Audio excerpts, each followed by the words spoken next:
The last thing she said before walking out wasn't poetic at all. No slammed door, no cinematic thunderclap, just her voice. Flat as printer paper. You'll never make money writing stories. Evan, you need to wake up. She left the apartment with my favorite hoodie and half a jar of peanut butter. I remember standing there, still holding the mug of coffee she'd made for herself. It had a lipstick mark, like a crimson quotation mark, closing off the last sentence of us. I didn't chase her. I wanted to, but my legs felt like they'd been underlined in doubt. So I just sat down at my desk, opened the half-finished story on my laptop, and added a single line. He didn't know how the story would end, but he kept typing anyway. That was my small rebellion. Not fireworks, not revengers, the sound of keys clicking while my world quietly reassembled itself. The following days smelled like burnt toast and printer ink. The apartment seemed louder without her. Every faucet drip was an echo of "I told you so."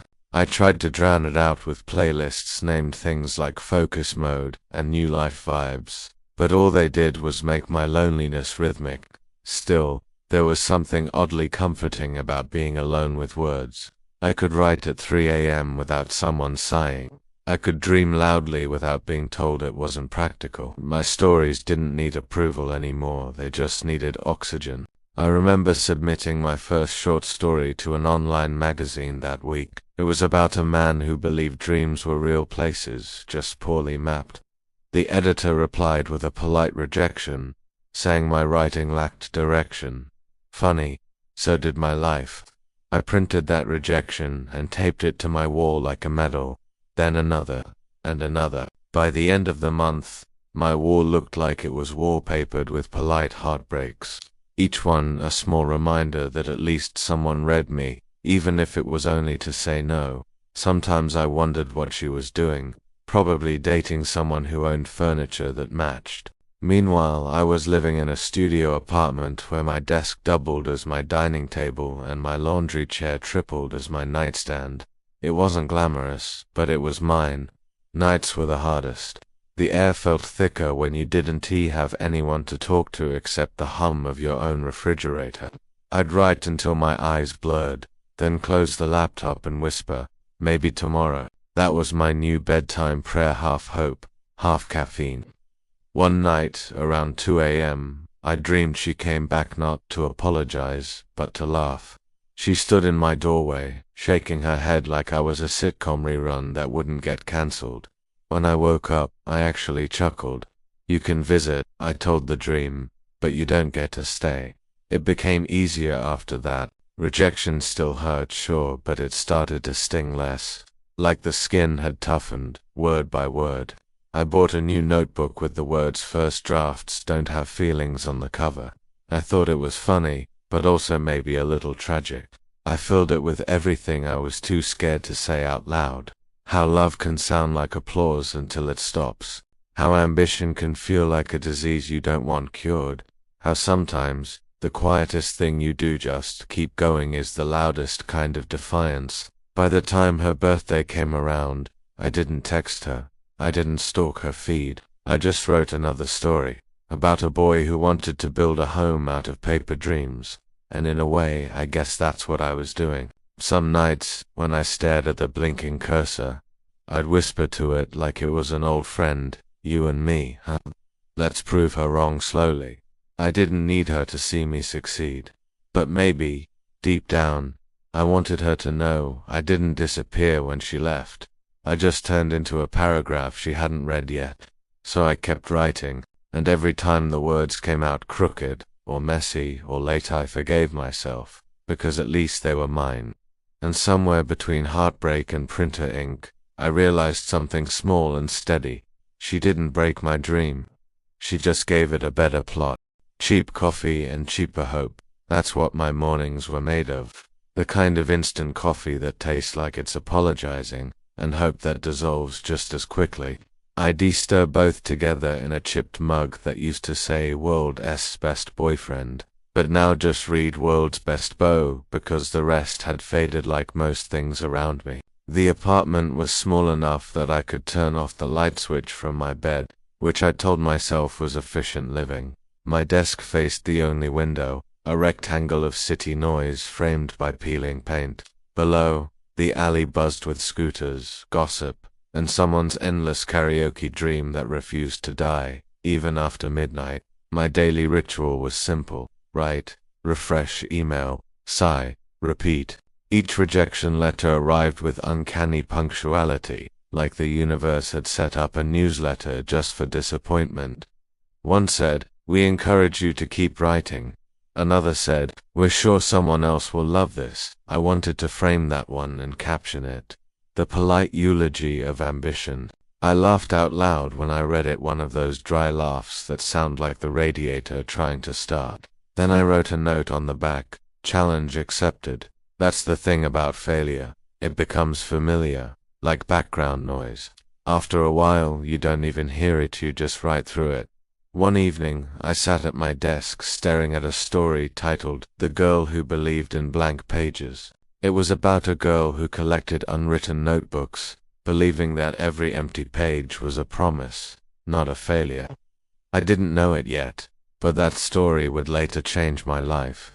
At the time, I just thought it was weird. But weird was all I had. When rent day came, I'd count coins like a mathematician deciphering fate. The landlord, Mr. Chen, lived downstairs and had a permanent frown, as if every breath cost him money. Once, he knocked on my door while I was in the middle of an emotional paragraph. "Rent," he said. "I'm in the middle of a scene," I replied. "So is my patience," he said, and left. I ended up paying him with a mix of wrinkled bills and poetic excuses. He didn't care much for either. Some nights, I'd take my laptop to a 24-hour cafe across town, the one with flickering fairy lights and chairs that squeaked like small talk. It was filled with people who all looked like they were pretending to be busy. Students rewriting essays, freelancers editing photos of sunsets, and me, trying to turn heartbreak into literature. There was a waitress named Nora who always slipped me an extra sugar packet. Maybe because she thought I looked like I needed it. She'd say, "Still writing that book?" And I'd smile, lying through my teeth. Almost done. Almost done, 2 words that writers use, the way toddlers use imaginary friends. Sometimes, when my screen felt too blank to bear, I'd scroll through my ex's social media, just to peek. Her photos were full of sunlight and brunches, and a guy whose shirts always matched his smile. Good for her, I'd think. Then, in the same breath, I hope he spills soup on those shirts. Pete, absolutely. But at least I was honest with myself. One rainy Thursday, I got an email titled, "We'd love to feature your story." I almost deleted it, assuming it was another scam. But it wasn't. It was from a small blog that curated stories for quiet nights. They wanted to post "The Girl Who Believed in Blank Pages." I said yes before even finishing the email. Then I celebrated by buying actual coffee, the kind brewed by someone else.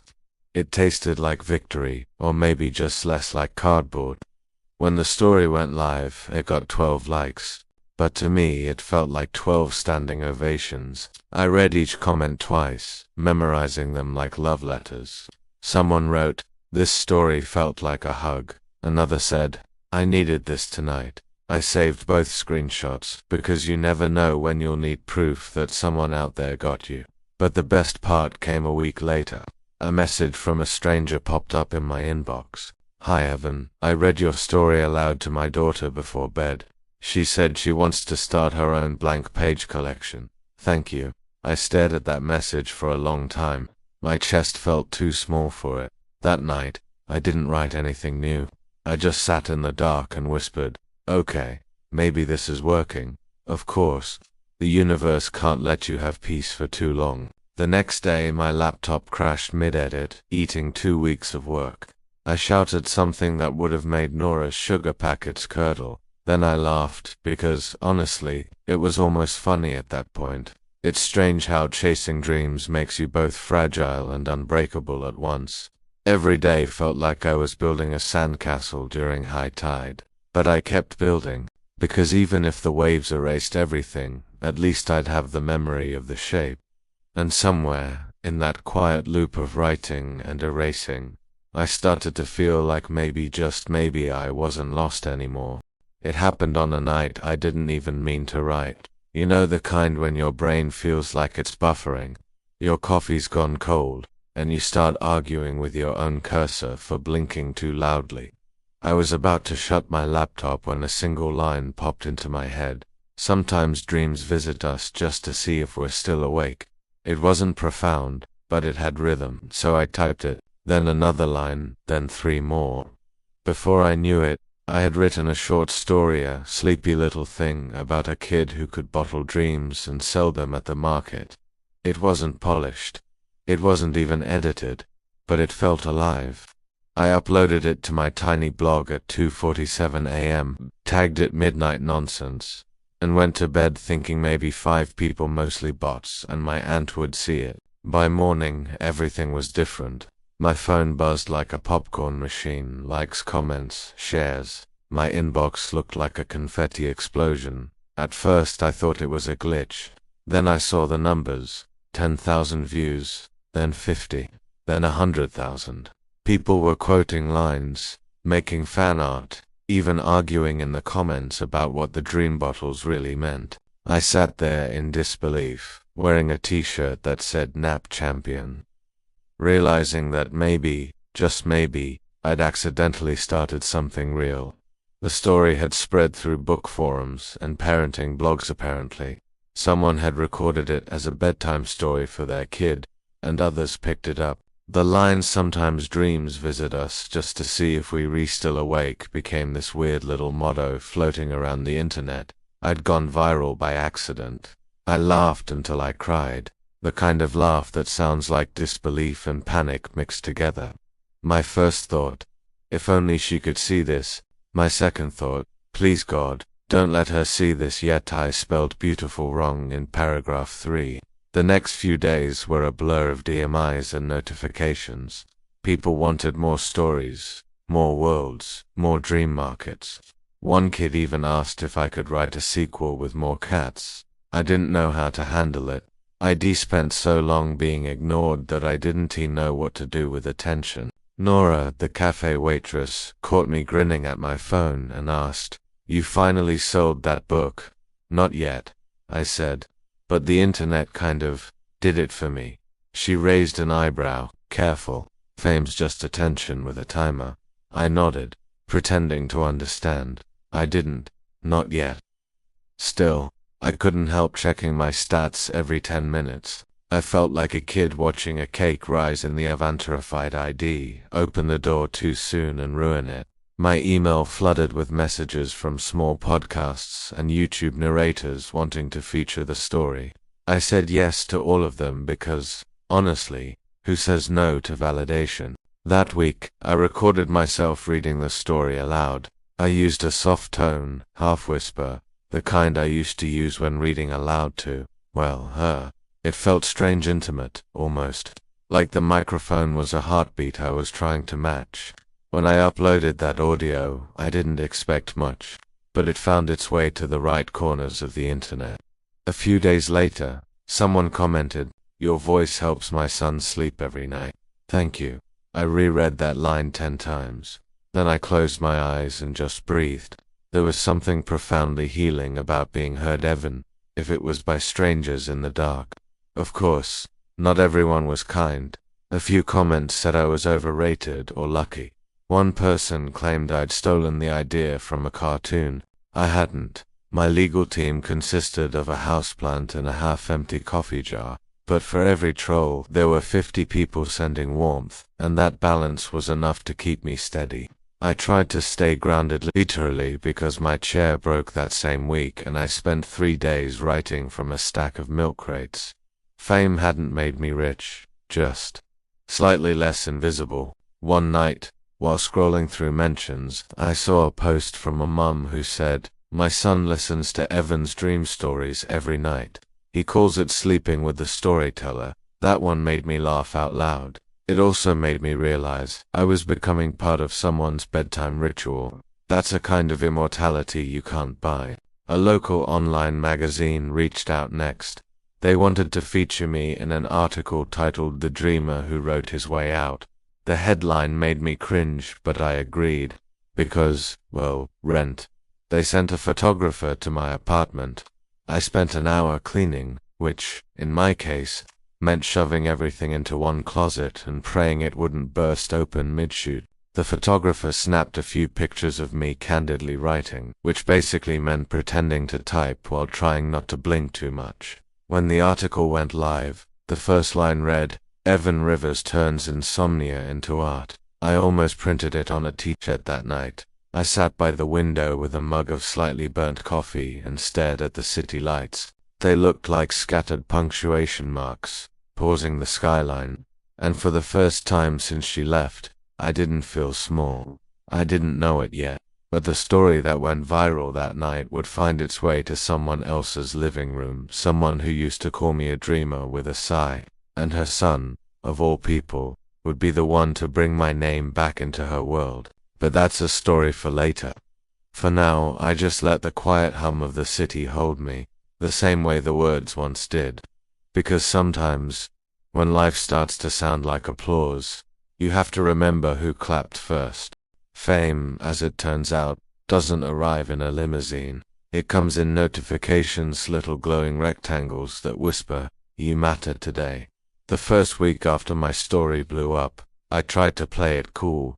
I told myself, it's just temporary. Don't get cocky. Then I googled my own name. Twice. Okay, maybe 12 times. There it was. Articles, reposts, people quoting my words like they were fridge magnets of wisdom. Dreams visit us just to see if we're still awake. That line, the one I nearly deleted, was now printed on tote bags and Tumblr banners. I'd wake up to messages that started with "Hey dream guy," and ended with questions like, "What microphone do you use?" Or "Can you make your stories longer?" Apparently, I had become someone's white noise playlist, a living lullaby. There is a strange tenderness in knowing your voice is the last thing someone hears before falling asleep, and a mild horror when you realize your old Facebook photos are still public. Still, I leaned into it. I made more recordings, started a small podcast called Whispers and Wonder, a mix of bedtime stories, reflections, and the occasional accidental yawn. I kept the tone slow, soft, deliberate, almost ASMR, but without the tapping or chewing. I wanted it to feel like sitting next to a campfire that happened to speak. At first, I recorded under a blanket to muffle the echo. By the third episode, I had an actual microphone, a gift from one of my listeners who said my old one sounded like it was underwater, but in a comforting way. The numbers grew faster than my confidence. Sponsors reached out. A small publisher emailed me, asking if I'd considered turning my stories into a collection. I replied yes before finishing the email. Again, I was starting to make that a habit, but here's the thing about small fame: it doesn't fill the quiet, it just decorates it. The nights were still long, my coffee was still instant, my plants still judged me silently. Once I got recognized at the cafe. Nora squinted at a customer, whispering excitedly, then looked at me. "Is she fangirling you?" "Maybe," I said, pretending to be chill. "Well," she smirked, "at least now you can pay rent with pride." Even Mr. Chen, my landlord, softened a bit. When I told him I was kind of a writer now, he grunted. As long as kind of comes with rent on time. That was his version of encouragement. But underneath the jokes, I was changing. I'd spent years writing for validation. Now people were validating me faster than I could process. And still, I missed something. Or maybe someone. Because success is funny like that. It fixes your wallet before it fixes your heart. There were moments, especially late at night, when I'd be editing an episode and wonder if she'd heard one. Did she recognize my voice? Would she roll her eyes, or smile, or maybe, just maybe, whisper, "He actually did it"? I tried not to think about it too much. Then, inevitably, I thought about it constantly. When my first book deal came through, I celebrated alone with store-brand champagne that tasted like carbonated regret. I toasted to the blinking cursor and said, "To the dreamer she left behind. Turns out he can afford sparkling water now." I laughed at my own joke. It echoed. That's when I realized, I hadn't laughed with someone in months. A week later, I got invited to a local book fair. They wanted me to sign copies and connect with readers. I almost said no. Public events made me itch. But the publisher insisted, and they were footing the bill, so I agreed. The morning of the event, I dressed in my best attempt at author chic, a turtleneck that made me look like I gave TED Talks about feelings. The signing table was covered in stacks of my book, each one glimmering like proof that maybe I wasn't delusional after all. People lined up, some shy, some chatty. One kid brought a drawing of a dream bottle and told me he wanted to be a writer too. I told him, "That's great, just make sure your dreams have snacks." He giggled, and I thought, yeah, maybe this is what healing looks like. That day blurred by in a whirl of pens and compliments. I smiled until my cheeks felt like overworked interns. When it was over, I packed my things, exhausted but proud. Then, as I was leaving, my phone buzzed with a new email. Subject line, "Long time no see." Sender, her name. My heart did the thing hearts do in bad romantic comedies. It tripped over itself.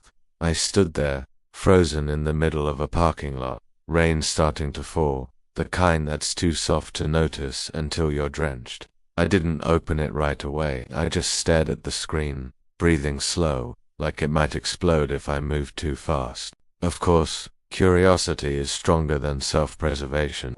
So eventually, I tapped it open. "Hi Evan. I just wanted to say congratulations. I saw your story everywhere, so proud of you. Hope you're well. No apology. No, I was wrong. Just polite closure. The kind you give to a stranger who once meant everything." And yet, I smiled. Because maybe that's all it needed to be. A period at the end of a long run-on sentence.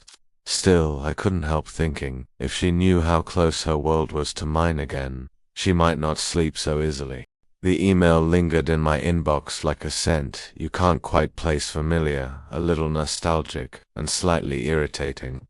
I stared at it for hours, hovering my cursor over reply, and finally decided not to respond. Some things, I realized, deserved a slow burn. Instead, I focused on the book fair buzz that still hummed around my apartment. My living room looked like a paper forest now, stacked with books, notebooks, and fan mail. I smiled at a folded note with a doodle of a dream bottle labeled Evan Special. Whoever sent it had neat handwriting and clearly believed in magic. I decided to keep it by my bed. It made the mornings tolerable, even when my coffee tasted like regret and burnt oats. A week later, I received a cryptic message on social media from someone I didn't immediately recognize. The profile picture was of a little boy holding a drawing of a dragon with a speech bubble saying, "Evan is the best." I clicked it. My breath caught. It was her son. The message was innocent, simple. "Hi Mr. Evan, my mom told me about your bedtime stories. Can you send more?" For a moment I just stared at the screen, blinking like the computer had gone on strike. I wasn't sure if I should laugh, cry, or hide under my blanket like a grown-up toddler. But then something strange happened. I felt warm, really warm. Not the kind you get from coffee or sunlight, but the kind that settles in your chest and makes the world outside a little softer. I started sending recordings back. Short stories, quiet whispers, tales of dragons that preferred reading over flying. I imagined him lying in bed, listening with a small grin, his room illuminated by the glow of a nightlight shaped like a cloud. It was surreal. Here I was, writing for someone I didn't know in person, yet feeling the connection stronger than any applause or glowing article. And all the while, the one person who doubted me most, his mother, was indirectly part of it. I couldn't help but smirk at the irony. A few nights later, I got another message. "My son won't sleep without your story tonight. He's already asking for chapter 2 of The Dragon Who Couldn't Roar." I chuckled, half to myself. My ex had told me I was a dreamer who couldn't make money. Yet now, her child was tucked in bed, drifting into slumber because of the very stories she had dismissed. I imagined her peeking into his room, seeing him clutch the tablet, headphones snug, eyes drooping but sparkling at the same time. I wondered if she'd recognize the voice. Would she feel guilty? nostalgic, proud. I didn't write to make her feel anything, of course. That would have been petty. No, I wrote because this connection, this tiny ripple in someone's life was real, immediate, healing. One evening, while recording a story about a sleepy village where clouds carried secrets, I paused mid-sentence. The words floated in the air like warm steam. I thought about her, not in anger, not in longing, just as a ghost of a shared past. I realized that the satisfaction of my success wasn't in her acknowledgement, but in knowing that my words mattered to someone. Even if she never said a thing, I was winning silently. Not with money, not with recognition, but with presence. My stories had a heartbeat, now living in another home, another life, beyond my apartment walls. That night, I added a playful whisper to the recording. And remember, dragons sometimes yawn louder than they roar, so it's okay to be sleepy too. I imagined the boy chuckling under his blanket, drifting into dreams of gentle giants, his room smelling faintly of crayons and bedtime snacks. I realized then that revenge, in the traditional sense, wasn't satisfying. Quiet, indirect influence, invisible yet potent, was far more intoxicating. The irony wasn't lost on me. Her doubt had become a silent sponsor, the catalyst for nights where her son would laugh and sigh and sleep peacefully. All because I had kept writing when she thought I wouldn't. By now I'd stopped counting rejections. They felt distant, irrelevant. Instead, I counted small triumphs, the messages, the sleepy giggles, the soft sighs that reached my ears through headphones. I even found myself smiling mid-story, adding little details I knew would make him laugh: a dragon sneezing confetti, a tree that whispered jokes to squirrels. And as I recorded each chapter, I realized something profound. My life had split into two parallel worlds. One, the reality where bills and coffee-stained notebooks still existed. The other, the world my stories built, a gentle place where my voice was magic, and sleep was a shared adventure. It was more satisfying than I could have imagined. I didn't just survive her dismissal, I had grown something that reached beyond me. Beyond her skepticism, beyond even my own expectations. Somewhere in that quiet, I laughed softly. The kind of laugh that tucks itself into the corners of your bedroom, warm and mischievous, like a secret the universe wants to keep. And for the first time in years, I felt whole in a way I couldn't have predicted. The invitation came on an ordinary Thursday, the kind where the rain taps lightly against my window and the city hums like a lullaby. I almost deleted it, thinking it was a mistake. But curiosity won plus. The publisher insisted, which usually means they've already bought plane tickets to your pride. It was a reading event at the local library, a cozy space lined with shelves that smelled faintly of old paper and ambition. I arrived early, my manuscript folder clutched like a shield. The librarian, a cheerful woman named Marcy, introduced me to the audience. I glanced up and froze. There she was, my ex, holding a small hand in hers. Her son peeked out shyly from behind her leg, eyes wide as if he'd just discovered a secret garden. My chest tightened, a familiar cocktail of nostalgia and disbelief. I told myself, breathe, pretend she's just another stranger. The audience settled, and I began to read. My voice carried across the room, soft and deliberate, weaving the story of a sleepy village where the wind told tales and the stars winked in rhythm with dreams. I kept glancing at her son. He listened intently, eyes fluttering like moths, completely absorbed. Occasionally, he'd murmur a laugh or gasp in delight, and my chest warmed in ways I hadn't expected.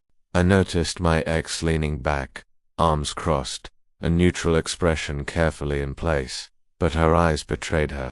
There was recognition there, quiet and undeniable, as if she was seeing a side of me she had dismissed long ago. At one point, her son raised a hand and asked a question about the dragon in the story. "What does it eat for breakfast?" I grinned. "Well," I said, lowering my voice conspiratorially, "mostly dreams and occasionally chocolate chip pancakes when nobody's watching." He laughed so hard that I thought the whole library might collapse under the joy of it. And she laughed too, not loud, not theatrical, but soft, almost surprised. When the reading ended, I stayed behind for questions. Her son approached me cautiously, clutching his own notebook. "Can you teach me to write dragons like you?" he asked, voice barely above a whisper. I smiled, crouching to his height. "Of course, but first you have to believe they're real." We spent the next 20 minutes scribbling dragons and dream bottles, the kind of quiet intimacy that doesn't need permission. She watched from a distance, nodding occasionally, her lips twitching as if caught between pride and disbelief. As the room emptied, I noticed her approaching. My stomach clenched, but I forced calm. "Evan," she said softly, I didn't expect to see this side of you." I shrugged lightly, hiding my satisfaction behind casual shoulders. "It's always been here, you just weren't listening." She smiled faintly, a memory of better times. "He loves it, he really does. That's all that matters," I said, turning toward my coat. The rain had stopped outside, leaving puddles that mirrored the gray sky.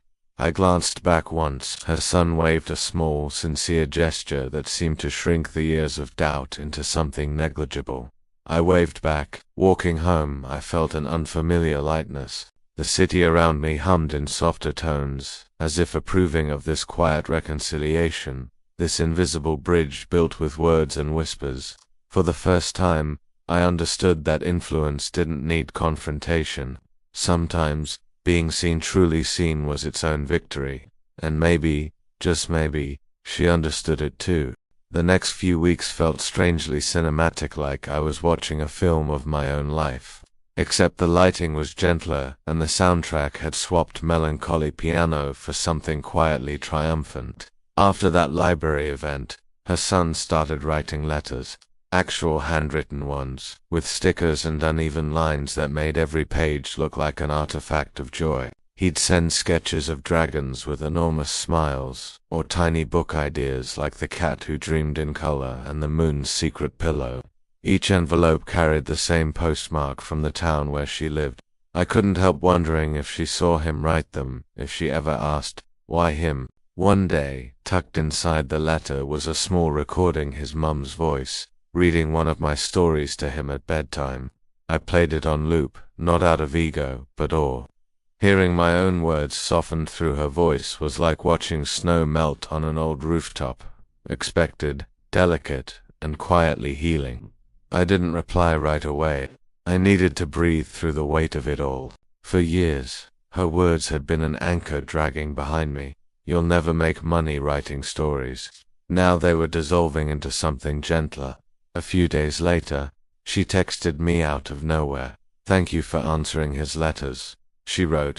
"He looks forward to your replies more than cartoons now." I typed back, "He's got the imagination of 3 planets." Then deleted it, then retyped it, then sent it anyway. That opened a cautious rhythm of conversation, polite at first: weather, books, her son's school play. But beneath the words was something unspoken, an acknowledgement of time's quiet alchemy. She wasn't the same person anymore, neither was I. We talked about how stories can outgrow their creators, about how children instinctively understand magic before life convinces them otherwise. She admitted she'd started writing again, short essays mostly, things she'd once dismissed as silly. I told her I was glad, and I meant it. One evening, during another small talk exchange, she asked, "Do you ever think about how different things might have been?" I hesitated. The truth was too big for a text bubble, so I replied, "Sometimes, but maybe it had to happen this way so your son could meet his favorite author." She left it unseen, and honestly, that was enough. Weeks turned into months. My next book release was a children's collection. My publisher wanted me to narrate the audiobook, saying my voice had this gentle, nostalgic tone parents love. I laughed at that. If only they'd heard me shouting into rejection letters 5 years earlier. Still, I recorded every story slowly, imagining sleepy little faces listening somewhere out there. My goal wasn't fame anymore, it was resonance. That quiet click when a sentence finds a home in someone's heart. A few nights after the audiobook went live, I got another message, a voice note this time. It was her son, whispering like it was a secret meant for the moon. "Mum says you used to know each other. I think you're her favorite writer too." My throat tightened. There are no awards for that kind of moment. No bestseller badge, no glittering stage. Just a quiet evening, a blinking notification, and the feeling that some invisible circle had finally closed. I sat there in my dim living room, lights low, tea cooling beside me, listening to that little voice again and again until the words blurred into background hum. For the first time, I didn't feel like a dreamer. I felt awake completely, peacefully awake. It was strange how easily we slipped into talking about dragons, dream bottles, and sleepy villages while avoiding the more treacherous terrain of our past. Our conversations became a sort of quiet dance, polite words layered over memories that hovered just beneath the surface. She'd ask about the boy's latest story idea, and I'd answer, always keeping the tone soft, almost whispering, like I was narrating to her child instead of revisiting old arguments. Occasionally, I'd throw in a joke about a dragon who preferred taking long baths to breathing fire. She'd laugh, the sound unfamiliar yet warm, and I'd realize how little tension remained between us, mostly curiosity, maybe respect. Her son was the bridge. Every time he scribbled a dragon, every time he listened to a story until his eyelids drooped, he unwittingly tethered us in a shared orbit of imagination. I'd record stories for him, sending them as whispers through the internet, while she observed from the background, quietly allowing this new version of me into their lives. Once, she asked if I could write a story about a dragon who forgave. I paused. That was a loaded request. If I'm honest, forgiveness is tricky. It's a quiet, sneaky kind of victory, far subtler than anger or retaliation. I nodded, agreeing to craft the tale, and spent the night pouring gentle echoes into each paragraph, sprinkling in tiny lessons about patience, resilience, and understanding.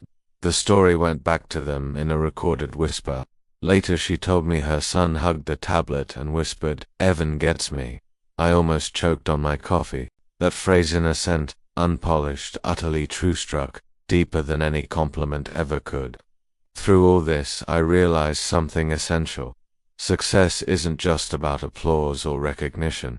It's about influence, however small.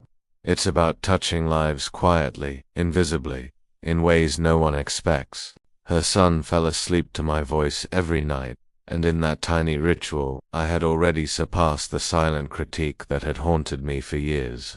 I started leaving little surprises in the stories, hidden jokes, peculiar dragons, bedtime riddles. Sometimes she noticed, often she didn't, but the boy did, and that was enough. It was a shared secret, a language built of imagination, patience, and subtle defiance. In my own life, I noticed the quiet changes. Writing felt lighter. The apartment no longer smelled of despair but of possibility. Even the old coffee mug, half chipped, half stained, seemed friendlier, like it had stuck around to see me succeed. There were moments, of course, when nostalgia struck hard.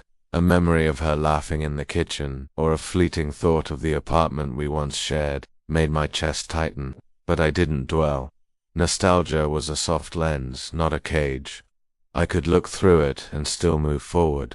The subtle magic of storytelling became apparent. One night I was drafting a chapter about a tiny dragon who collected stars for children who couldn't sleep. Her son naturally wanted it personalized. "Evan," he whispered through the recording reply, "make it my favorite star." And in that instant, I realized something simple, profound, and almost absurdly satisfying. I was rewriting my past without needing permission. My stories had become bridges, connecting hearts across years, spaces, and silences.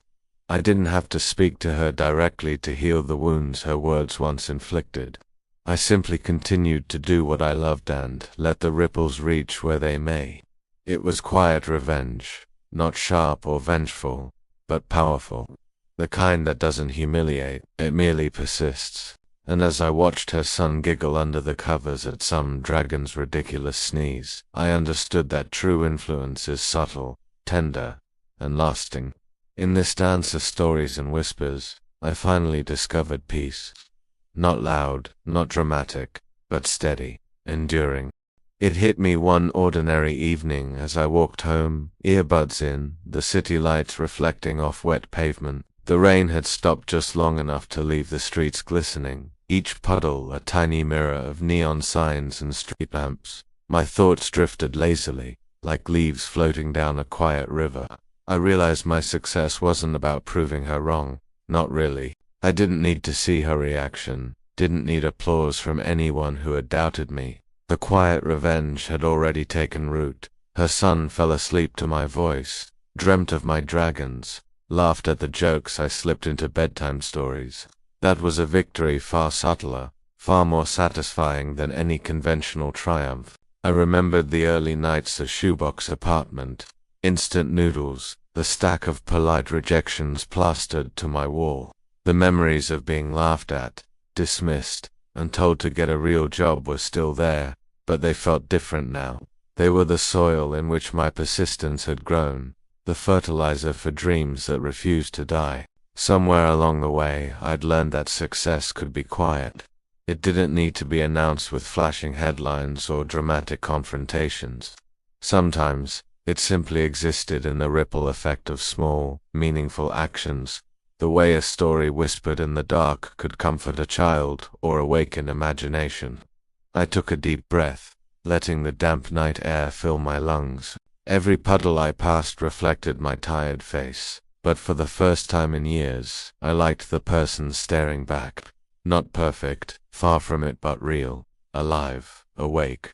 Her son's laughter, the letters, the small messages of appreciation, they were all a gentle confirmation that I had mattered, that my dream had mattered. I realized that the quiet rhythm of writing, the patient accumulation of stories, and the soft voice reading to someone's child were worth more than any conventional success. I thought about the irony. She had called me a dreamer, a fool, someone destined for obscurity. And here I was, living proof that persistence and passion often outlasted skepticism. But more than that, I was proof that gentle influence, love for craft, and quiet patience could create something enduring. I looked up at the city skyline, streaked with the fading light of sunset and the first twinkle of evening stars. Somewhere in one of those windows, her son was asleep, dreaming of dragons, clouds, and impossible adventures, carried gently by my words. And I smiled. Not for her, not for validation, but for the quiet satisfaction of knowing that I had kept going, that I had remained awake even when dreams seemed distant, that, despite everything, my stories were creating a small universe in someone else's life, a universe of wonder, imagination, and comfort. It was the kind of revenge that left no scars, only warmth, the kind that didn't humiliate, only healed. And as I continued walking home, the city alive but softened by rain, I realized I had finally understood the true power of persistence, the subtle magic of words, and the profound peace that comes from quietly fulfilling one's own dreams. By the time the next few months rolled around, life had settled into a rhythm I hadn't anticipated. My apartment still smelled faintly of old coffee and paper, but now it also carried the soft scent of possibility. The once daunting wall of rejections had been replaced by notes from readers, letters from children, and the occasional unexpected praise that made my chest swell just enough to feel alive. Her son continued to be my quiet audience, the reason my voice traveled into homes I'd never seen. I imagined him snug under blankets, headphones on, his eyelids drooping as dragons yawned and dream bottles rattled gently. I imagined her watching from a doorway, realizing that the dreamer she had dismissed had created something beautiful and enduring. I didn't seek her recognition, not really, but the thought made the late nights and endless revisions feel vindicated. The subtle magic of storytelling, I realized, was that it bridged gaps we never imagined.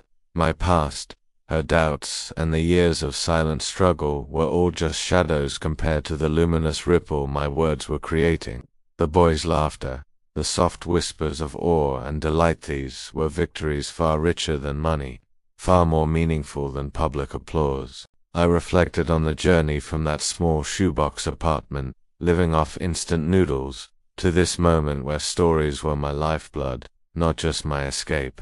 The rejection letters, the sleepless nights, the lonely cups of coffee, they were all part of the scaffolding holding up this delicate structure of quiet success. And through it all, I had never stopped believing, never stopped typing, never stopped whispering to my own dreams. Walking home one evening, the city lights shimmering on wet pavement, I let myself imagine the boy drifting into another adventure, carried by dragons who yawned instead of roared, who collected starlight instead of treasure. I felt the kind of satisfaction that isn't loud or boastful but deep and soft, like the last note of a lullaby fading into silence. Some nights, I paused before recording a new story, just to savor the stillness, the moment when words hover in the air, waiting to be given life. And in those moments I understood that my quiet, gentle revenge, the subtle way my life now touched, theirs was complete. It wasn't about proving her wrong anymore. It was about knowing that I had created warmth, imagination, and comfort, extending beyond myself, beyond resentment, beyond time. I smiled as I imagined the boy sleeping, the stories I had poured into him gently settling into dreams. And I knew that the dreamer I had once been dismissed and doubted was not only alive but thriving quietly, persistently, beautifully. This was more than success, it was peace. Now, as the night stretches softly around us, imagine the quiet settling like a warm blanket over the city.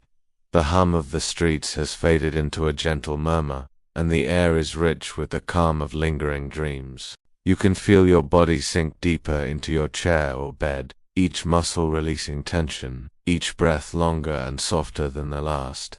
The stories we've shared have done their work. They float in your mind like gentle clouds drifting across a twilight sky. Dragons yawn softly, dream bottles rattle with a delicate clink, and somewhere a child's laughter echoes like a distant, comforting lullaby. Let your thoughts drift along these currents, letting the world outside blur, soften, and recede. Your mind may wander, and that's perfectly all right. Perhaps you'll imagine pages turning in a quiet room, or the warmth of a small lamp spilling golden light across a cozy space. Let the words wash over you, slow and deliberate, like a whispered song meant just for you. Each exhale carries away tension, each inhale invites calm, each heartbeat a gentle reminder that you are here, you are present, and you are safe. There is no hurry now, no urgency, no need to rush. The stories, the dragons, the dreams, they exist in this quiet moment, just for you. Let them fade gradually, like stars dimming in the morning sky, leaving behind the gentle assurance that all is well, that the night will carry you through, and that the magic of imagination will always be yours to revisit. And as your eyes grow heavy and your breath deepens, allow yourself to drift into that space between waking and dreaming, where everything is soft, and nothing can disturb the serenity. Listen for the whispers of stories long told and those yet to come, carrying you gently into the quiet comfort of sleep. Whisper good night to yourself, softly, sweetly, and let the world dissolve into dreams.